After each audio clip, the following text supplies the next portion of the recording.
Excessif pour les uns, aberrant pour les autres. Interdire le VTT durant les 4 mois de chasse, le tweet du député Alain Péréa fait décidément réagir.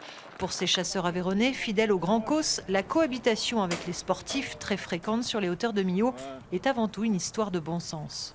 Quand on rencontre que ce soit des cyclistes, n'importe, des gens qui se promènent à pied, comme aujourd'hui des courses pédestres, hein, on n'est pas contre, au contraire, on leur cède le terrain.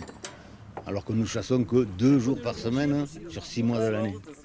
Je trouve que tout le monde peut chasser, tout le monde peut se promener sur la terre. Ça appartient à tout le monde, les promeneurs, tout le monde. Pour les sportifs, pas question d'imaginer l'application d'une telle loi. La suggestion du député En Marche est ici vécue comme une véritable provocation.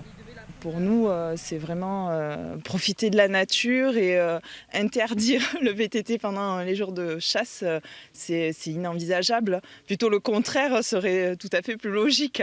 Justement, banaliser des journées pendant le week-end, mettre un jour pour la chasse et un jour pour le VTT, pourquoi pas, pour que tout le monde puisse y trouver son compte. Enfin, du côté des politiques, le député de l'Aveyron résume lui l'affaire en un mot: absurde.